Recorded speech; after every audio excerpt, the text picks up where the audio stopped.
તો ડીસામાં જે અગ્નિકાંડ થયો તે જ મુદ્દે ડીસાના કલેક્ટર હાલમાં કરી રહ્યા છે પ્રેસ કોન્ફરન્સ. સીધા જ જઈએ. નામ સાથે આઈડેન્ટિફાઈ કરવામાં આવી હતી.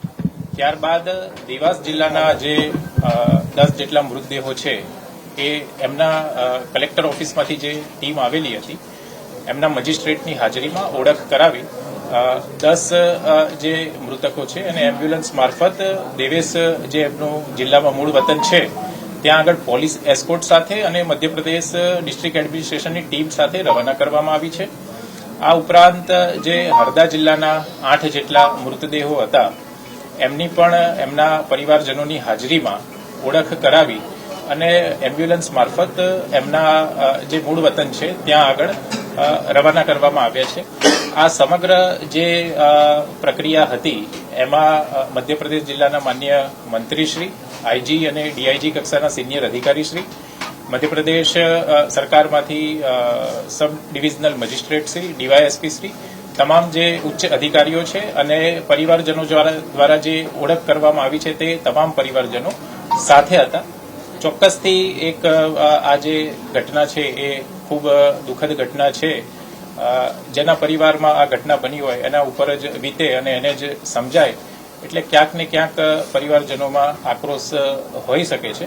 પણ તમામ જે વેરિફિકેશનની પ્રક્રિયા છે એ ગુજરાત સરકાર અને મધ્યપ્રદેશ સરકારના ઉચ્ચ અધિકારીશ્રીઓ અને મંત્રીશ્રીની હાજરીમાં વેરિફિકેશન બાદ જ પૂર્ણ કરવામાં આવી છે. તો જે પરિવારજનો આક્ષેપ કરી રહ્યા છે એમના સ્વજનોની ડેડ બોડી અહીંયા અત્યારે હાજર છે.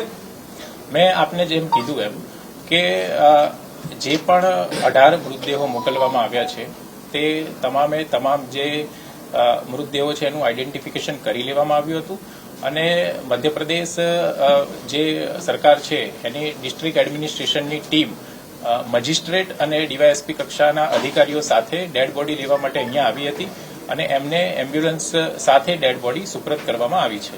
અત્યારે કોઈ ડેડ બોડી અહીંયા છે? હાલમાં જે તમામે તમામ 18 મૃતદેહો છે એ મધ્યપ્રદેશ સરકાર તરફથી જે મજિસ્ટ્રેટની ટીમ આવી હતી તેમને સુપ્રત કરવામાં આવી દીધી છે અને એમ્બ્યુલન્સ હાલમાં મધ્યપ્રદેશ જવા માટે રવાના થઈ ગઈ છે. પરિવારજનો છે એમ કે છે કે 4 અમારા સભ્ય હજી મળતા નથી, એમની ડેથ થઈ ગઈ છે, તો એમની ડેડ બોડીનું શું હવે? મેં જેમ આપને કીધું એમ કે કુલ 21 લોકોના મૃત્યુ થયા હતા.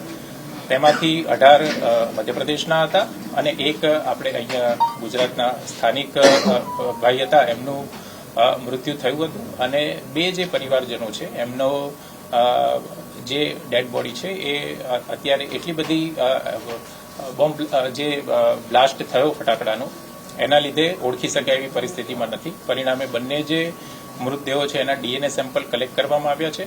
સામે તેમના પરિવારજનો છે એમના પણ ડીએનએ સેમ્પલ કલેક્ટ કરી લેવામાં આવ્યા છે અને ડીએનએ મેચિંગનો રિપોર્ટ આવ્યા બાદ એ બાકીના જે 2 મૃતદેહો છે એને એમના પરિવારજનોને સુપ્રત કરવામાં આવ્યા. સ્થાનિક વ્યક્તિ જે હતા મૃત્યુમાં? હાજી, એ ગઈકાલે સાંજે જ આપી દેવામાં આવ્યા. પટેલ સાહેબ, જે ઘટના બની ગઈકાલે, કેટલા મજૂરો ત્યાં કામ કરતા હતા, કેટલા લોકો ઘટના સ્થળ પર હાજર હતા, કેટલા લોકો ઇન્જર્ડ થયા, એની જે એકચ્યુઅલ માહિતી છે શું છે? કેટલા નંબર્સ હતા? ડેથના નંબર 21 છે, ડેડ બોડીઝ 2 ડીએનએ ટેસ્ટ માટે કરવાની છે, બધું બરાબર છે. કેટલા લોકો ત્યાં હાજર હતા, કેટલા લોકો ઇન્જર્ડ હતા, કેટલા લોકો ત્યાં કામ કરતા હતા? આ જે મિસિંગ વાળી વાત આ લોકો પરિવારજનો કરે છે તો એમના માટે તમારી પાસે શું સમાધાન છે? આ જે તમામ વિગતો છે એ ડિટેલમાં ગઈકાલે તમામ મીડિયા મિત્રોને પણ આપવામાં આવી હતી. કુલ સૌથી પહેલા કુલ જે ઇન્જર્ડ વ્યક્તિ છે એમની વાત કરું તો 6 જેટલા વ્યક્તિઓ જે ઇજાગ્રસ્ત છે એમાંથી 3 જેટલા જે વ્યક્તિઓ છે ડીસા સિવિલ હોસ્પિટલ ખાતે અત્યારે સારવાર હેઠળ છે. 3 વ્યક્તિઓ પાલનપુર સિવિલ હોસ્પિટલ ખાતે સારવાર હેઠળ હતા, જેમાંથી એક જે વ્યક્તિ છે એ એક વ્યક્તિને અમદાવાદ સિવિલ હોસ્પિટલ ખાતે વધુ સારવાર માટે શિફ્ટ કરવામાં આવ્યા છે.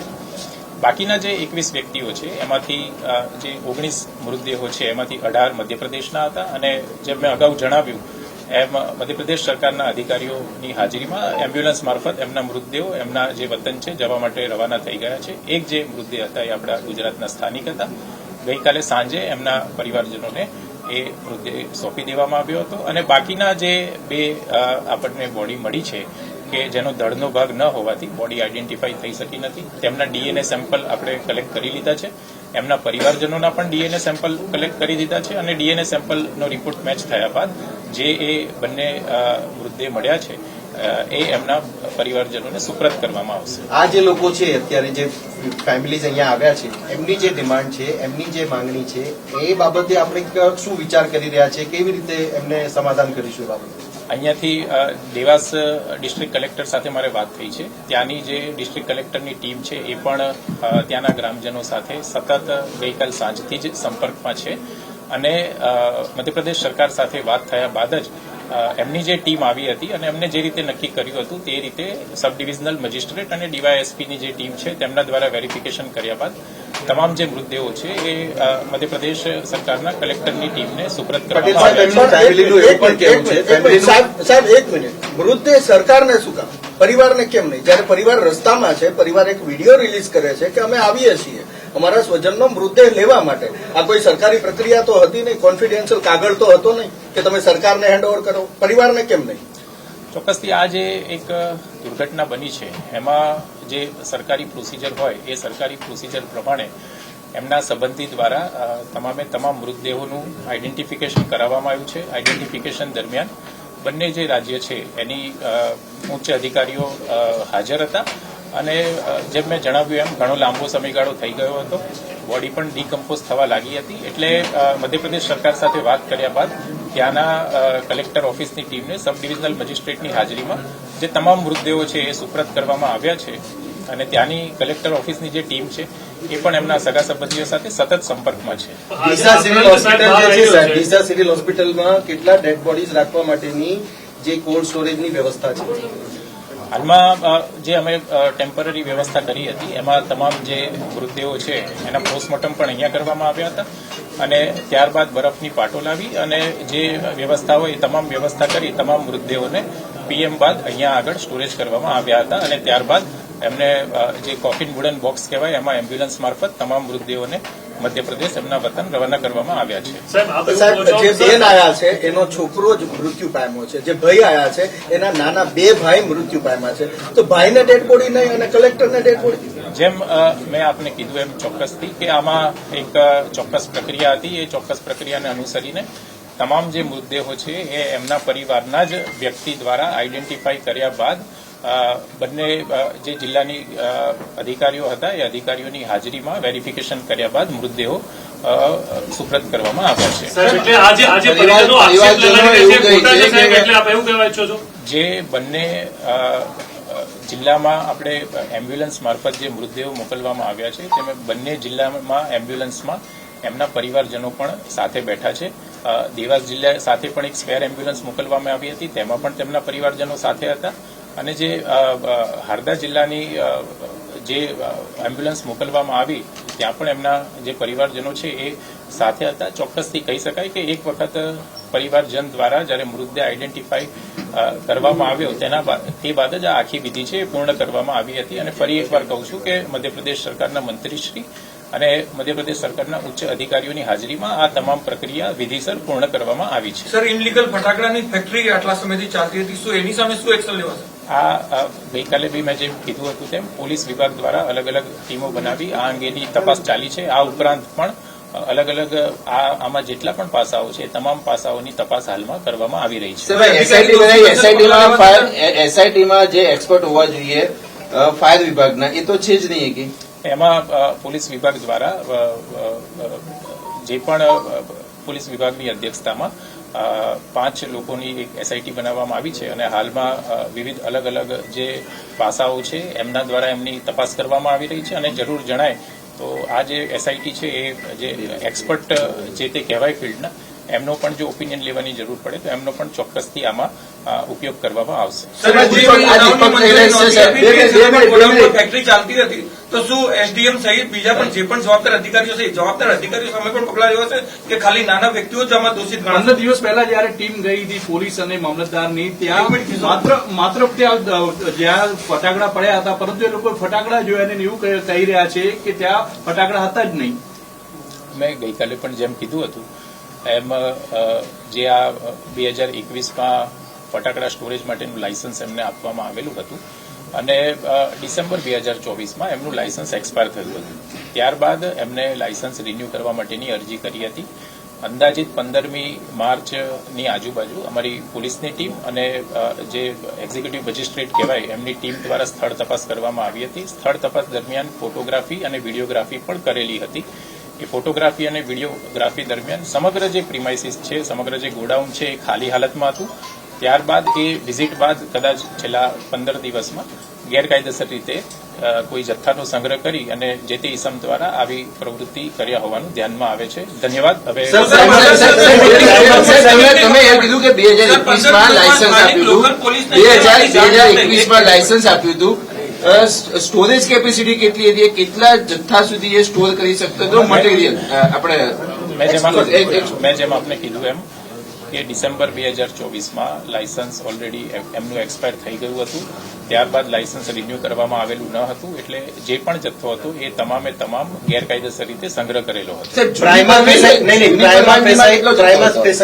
પટેલ સાહેબ, આમાં તમને શું લાગે છે? કારણ કે ક્યાંક તો કોતાહી રહી ગઈ છે, ક્યાંક તો નેગ્લિજન્સ રહી ગઈ છે. જે મેં તમને એમ કીધું એમ કે 15મી માર્ચની આજુબાજુ પોલીસ વિભાગની ટીમ અને એક્ઝિક્યુટિવ મેજિસ્ટ્રેટ ટીમ દ્વારા સ્થળ ઉપર મુલાકાત કરવામાં આવી હતી અને ફોટોગ્રાફી અને વિડીયોગ્રાફી પણ લેવામાં આવેલા છે. સમગ્ર પ્રિમાઇસીસ અને ગોડાઉન એ વખતે ખાલી હતું. ત્યારબાદ જે તે વ્યક્તિ છે દીપક ટ્રેડર્સના, એમના દ્વારા કદાચ છેલ્લા 15 દિવસમાં ગેરકાયદેસર રીતે જથ્થાનો સંગ્રહ કરી આ પ્રવૃત્તિ કરી હોય. સર, એ પ્રમાણેની ઘટના સર, છેલ્લા 15 દિવસથી આ જથ્થો સંગ્રહાતો હતો, તો ત્યાંની લોકલ બોડીને આ વિશે કેમ કંઈ ખબર ના પડી? એને ઉપરી અધિકારીઓને કેમ રિપોર્ટ ના કર્યો? મેં જેમ આપને કીધું એમ કે એસઆઈટીની રચના કરવામાં આવી છે અને આપણે કીધું એ તમામ બાબતો ઉપર ઊંડાણપૂર્વક તપાસ કરવામાં આવશે. સાહેબ, છેલ્લે એક વિનંતી છે અને જવાબની અપેક્ષા છે. જે રીતે ઝડપ આપે પ્રશાસને મૃતદેહ મોકલવાની કરી, એ જ ઝડપથી શું તપાસ થઈ રહી છે? અને એની અંદર સવાલ પૂરો નથી થયો સાહેબ, એક જ મિનિટ. એની અંદર અત્યાર સુધીમાં એવું ધ્યાને આવ્યું કે માત્ર ગોડાઉન જ હતું કે ત્યાં ફટાકડા બનતા પણ હતા, ફટાકડા બનવાની શરૂઆત પણ થઈ ચૂકી હતી? આવું ધ્યાનમાં આવ્યું? આ ઝડપથી તપાસ થાય? મેં જેમ આપને કીધું એમ ખાસ સ્પેશિયલ ઇન્વેસ્ટિગેશન ટીમની રચના કરવામાં આવી છે અને તમામ જે મુદ્દાઓ છે એના ઉપર ઝડપથી ઊંડાણપૂર્વક તપાસ ચાલી રહી છે. સાહેબ, મહત્વનો સવાલ છે. એસઆઈટીની રચના છે અને એસઆઈટી સ્થાનિક છે અને સ્થાનિક પર આક્ષેપ થઈ રહ્યા છે કે બેદરકારી છે. એસઆઈટીમાં એવા સભ્યો છે જે સ્થાનિક છે અને એમની પર પણ એવા આગળ ચિંધાઈ રહી છે કે આ સભ્યો કદાચ સક્રિય થયા હોત તો આ અકસ્માત ન થયો. શું કહેશો? ડીઆઈજી શ્રીની સીધા સુપરવિઝન હેઠળ આ એસઆઈટી જે ટીમ છે એ તપાસ કરી રહી છે અને ખૂબ નિષ્પક્ષતાથી અને ઊંડાણપૂર્વક તમામ પાસાઓનો અભ્યાસ કરવામાં આવશે. આમાં કોઈ અધિકારી દોષિત હશે તો પગલાં લેવાશે ખરા? ચોક્કસથી મેં જેમ તમને કીધું એમ અગાઉ પણ અમારા પ્રભારી મંત્રીશ્રીએ પણ વાત કરી હતી એમ જે પણ તપાસ દરમિયાન જે પણ બાબત આવશે એ તમામ વિરુદ્ધ કાયદેસરની કાર્યવાહી કરવામાં આવશે.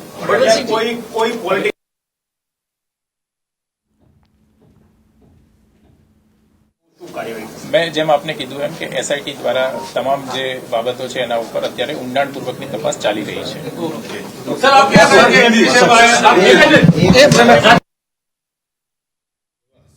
તો દેવાસ જિલ્લાના 10 જેટલા મૃતકોને તેમના વતન મોકલવામાં આવ્યા છે.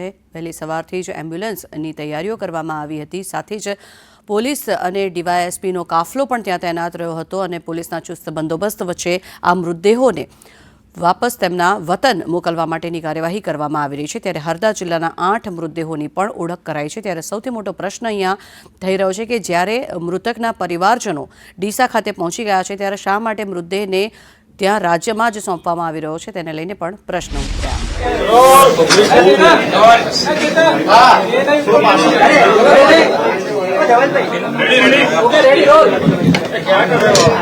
मंत्री जी ये बताइए कि जो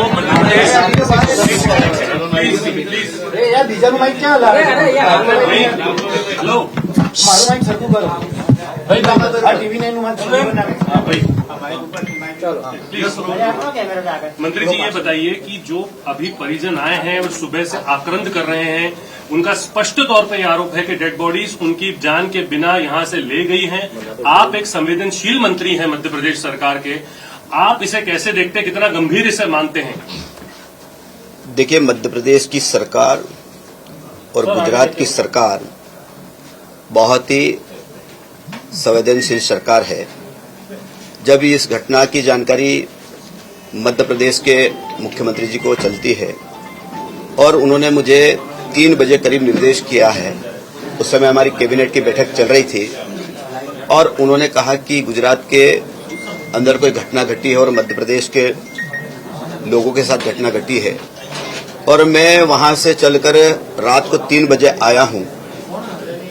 मैं आपसे ये कहना चाहता हूं, घटना बहुत दुखद घटना है और मध्य प्रदेश के करीब 20 लोगों की मृत्यु हुई है और 2 लोगों की शिनाख्त होना शेष है, जिनका डीएनए टेस्ट होने के बाद पता चलेगा कि ये क्या नाम है। उसके बाद 2 डेड बॉडी को उसके परिवार के लोगों को सुपुर्द किया जाएगा। दूसरी बात ये भी सही है कि किसी परिवार में जब कोई इतनी बड़ी घटना घटती है तो दुख सभी को होता है, लेकिन जिसके परिवार के एक ही पिता के 3-3, 4-4 लोगों की मृत्यु होती है तो वास्तव में बहुत ही दुखद घटना है। कुछ कह पाना भी बहुत मुश्किल होता है और निश्चित रूप से परिवार के लोग बहुत दुखी है, परेशान है। और हम लोगों ने जो डेड बॉडी, हमारे सारे अधिकारी मध्य प्रदेश का है, डीआईजी स्तर के अधिकारी भी यहाँ उपस्थित है, जिला प्रशासन के अधिकारी भी, और जिला प्रशासन के जो हमारे अधिकारी है जिनके परिवार के लोगों की मृत्यु हुई है उन लोगों को भी साथ में यहाँ पर लाया गया और उसके बाद शिनाख्त किया और शिनाख्ती होने के बाद ही उनको डेड बॉडी सुपुर्दगी में हम लोगों ने दी है। जहां तक कुछ परिवार के भाई बहनों का ये कहना कि हम लोगों को शिनाख्ती नहीं करे, मैं आपको कहना चाहता हूं, भगवान सिंह जी जिनके परिवार में 4 लोगों की मृत्यु हुई है, उनकी पत्नी और 3 बच्चों की मृत्यु हुई है, उनको भी हमने हमारे साथ में शिनाख्ती कराई गई है। लेकिन ये कहना ठीक नहीं है कि हम लोगों को उनकी शिनाख्ती कराई नहीं गई, लेकिन ये वास्तव में जब पीड़ा होती है, दुख होता है, तो परिवार के लोग दुख को जाहिर करते हैं। चौहान साहब, परिवार के लोग